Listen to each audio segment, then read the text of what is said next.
না এটা সরকার এই বিষয়ে তো অত্যন্ত সংবেদনশীল এই চট্টগ্রামের জলাবদ্ধতা নিয়ে। সেইটার জন্য আমরা উপদেষ্টারা এবং স্থানীয় প্রশাসনের সকল পর্যায়ে কোঅর্ডিনেটেডলি এই কাজ করছে, যাতে অন্তত আগামী বর্ষায় চট্টগ্রামের জনগণ যেন একটা সুফল পায়। এটা পরিপূর্ণ হয়তো পাবে না, কিন্তু কাজ যখন এটা শুরু হয়েছে ধারাবাহিকতায় এই জলাবদ্ধতা নিরসন হবে আমরা আশা করছি। তো এটার জন্য জনগণের সম্পৃক্ততা কামনা করছি, যেন যত্রতত্র ময়লা আবর্জনা দিয়ে যেন ড্রেনগুলো যেন ভর্তি না করে।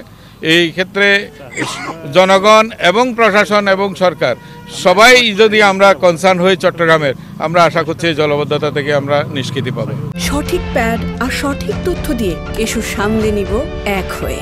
মোনালিসা স্যানিটারি ন্যাপকিন, যেগুলি দীর্ঘস্থায়ী। এখানে নানা রকমের শর্ট টার্ম পরিকল্পনা, আমাদের 2 মাস 3 মাস পরে হয়তো বর্ষা মৌসুম আসছে, এটা থেকে কতটুকু নিষ্কৃতি পাওয়া যাবে সেটাকে অগ্রাধিকার দেওয়া হচ্ছে। এরপরে যেগুলি দীর্ঘস্থায়ী সেই সমস্ত পরিকল্পনাগুলোকেও নতুন করে সাজানো হচ্ছে, যে ইন্টারলিঙ্ক হইলে পানি কিভাবে নিষ্কাশন হবে, এটার সাথে কর্ণফুলী লিঙ্ক যেগুলি আছে সেগুলিকেও আমরা অ্যাড্রেস করছি। মানে সবটা মিলিয়েই একটা কোঅর্ডিনেটেড এফোর্ট চলছে। আশা করছি যে এই ক্ষেত্রে সুফল পাওয়া যাবে।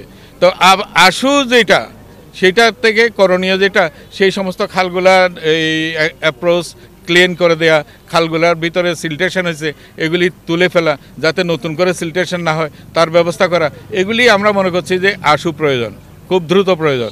তো সেগুলির জন্য সরকার সমস্ত তার শক্তি নিয়োজিত করছে। এখানকার প্রশাসন এবং প্রতিষ্ঠান যেগুলি আছে আগের চাইতে অনেক ভালো ঐক্যবদ্ধভাবে তারা কাজ করছে। আগে তো তাদের মধ্যে একটা ঐক্যবদ্ধ ছিল না হয়তো, এখন তারা অনেক বেশি কোঅর্ডিনেটেড। সেটা সিডিএ হোক, সিটি কর্পোরেশন হোক, সেনাবাহিনীর হোক, সবটাই সম্মিলিতভাবে দেখছি আমরা। এটা আলাদা আলাদা করে দেখার কোনো বিষয় না।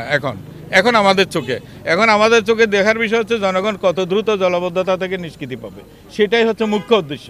এইখানে কার কি হয়েছে না হয়েছে সেগুলিও খতিয়ে দেখা হচ্ছে, এবং এই খুব দ্রুত যে সমস্ত কাজগুলো করলে জলাবদ্ধতা থেকে নিষ্কৃতি পাওয়া যাবে সেই কাজগুলোকে অগ্রাধিকার ভিত্তিতে করা হচ্ছে। That is what.